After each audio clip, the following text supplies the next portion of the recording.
Assalamu alaikum. Hello friends, how are you? Welcome back to our new video. In this video, I am going to show you how to remove color of first page in Word. Let's get started.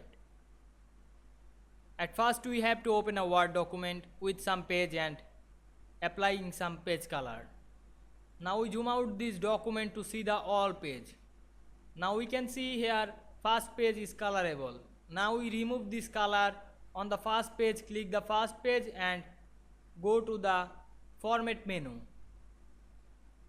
Then click shape fill option and choose no fill. Then we change the font color in this page. Now we can see we removed color from first page very easily. I hope you enjoyed the video. Please like, comment, share and subscribe my YouTube channel. Thanks for watching.